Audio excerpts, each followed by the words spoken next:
Nagdire-diretso ng takbo ang SUV na yan hanggang sa mabundol niya ang nagmamandong traffic enforcer sa Cebu City.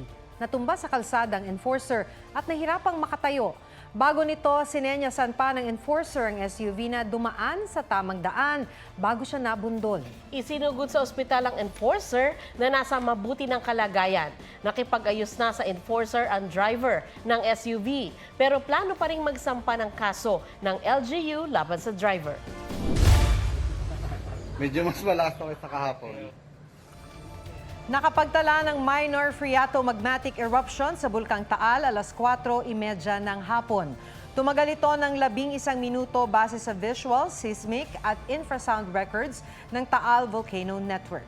Ayon sa PHIVOLCS, posibleng nagkaroon ng kontak sa tubig ang magma ng bulkana na nanatili pa rin nasa alert level 1. Patuloy ang monitoring ng PHIVOLCS. Tumatawid ang babaeng senior citizen na yan ng mabundol ng SUV sa Cebu City. Tumama pa sa sasakyan ng kanyang ulo bago siya natumba sa kalsada. Ang SUV hindi huminto. Natukoy naman ito ng mga pulis. Nakipag-ugnayan na rin daw ang driver sa pamilya ng biktima na maayos na ang lagay. Patawid ng kalsada ang motorsiklong yan sa Kalasyaw, Pangasinan nang masalpok ng kotse. Nagtamo ng matinding tama sa ulo at iba't ibang bahagi ng katawan ang rider. Kritikal ang rider sa ospital. Maharap sa kaukulang kaso ang driver ng kotse na walang pahayag. Nahulikam ang rambol ng dalawang grupo ng mga lalaki sa barangay Sook, Arevalo, Iloilo City. Nangyari yan habang isinasagawa ang paliga ng sangguniang kabataan. Halos hindi sila maawat ng mga pulis. Ayon sa pulisya, posibleng may hindi pagkakaintindihan ang dalawang grupo dahil nakainom ang karamihan sa kanila. Nagtamo ng sugat ang ilang sangkot sa gulo. Dahil sa gulo, hindi na itinuloy ang paliga.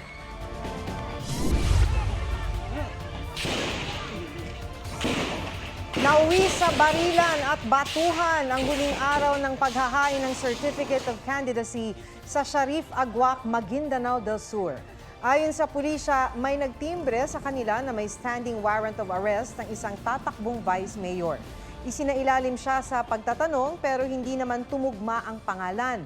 Nang maghahain na sana ng COC na pag-alamang Certificate of Nomination lang at hindi COC ang dala niya at ng kasama. Nang makarating sa mga taga-suporta na hindi siya makakapaghain ng kandidatura, nagsimula na ang batuhan at barilan, lima ang sugutan.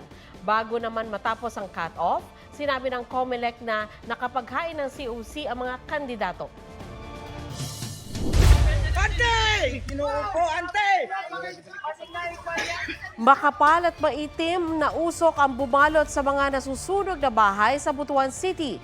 Mabilis na kumalat ang apoy. Patuloy pang inaalam ang pinagmulan ng apoy pero ilan sa tinitingnan dahilan ang octopus connection sa kuryente at batang naglalaro ng posporo.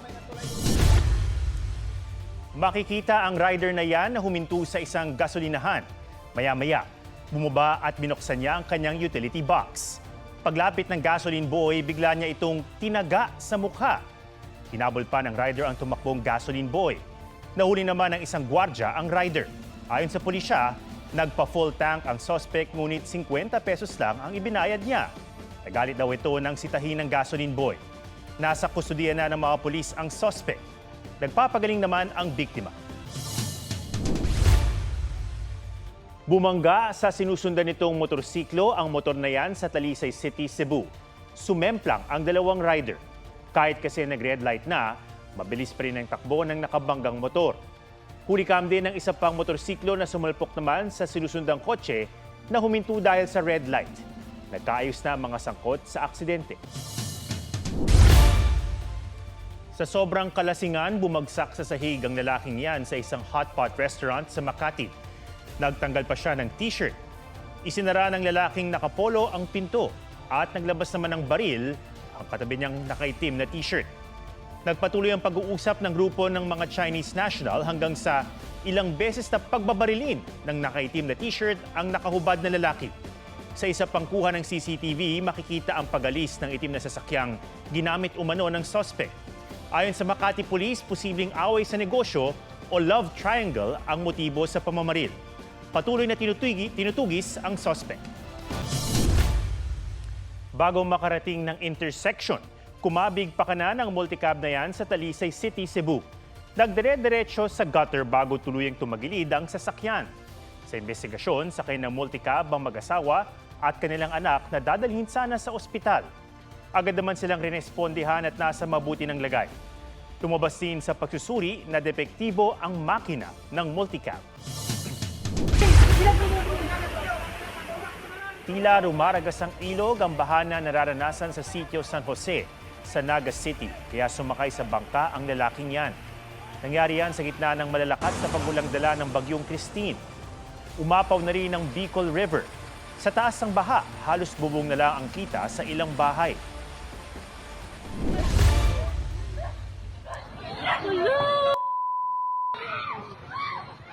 Oh my God!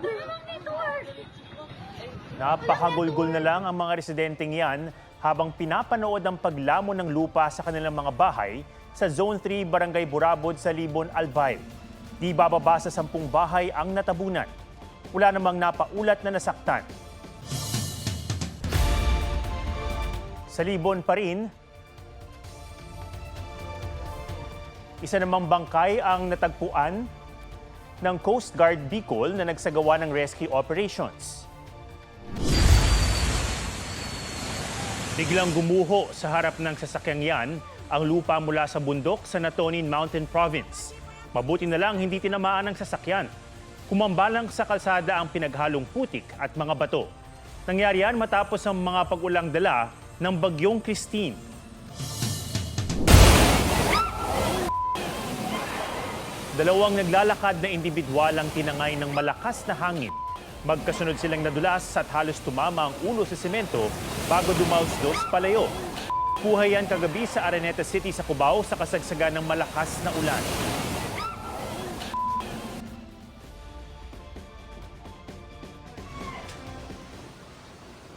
Yung bus inaano. Ngayon ko na sumigaw.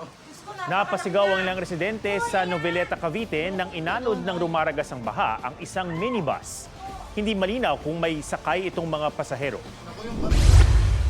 Makikita sa gilid ng kalsada ang tricycle na yan habang nasa kahabaan ng National Highway sa Tulunan, Cotabato hanggang sa tumambling na animoy laruan. Agad namang natulungan ng driver na lasing umano ayon sa kapitan ng barangay.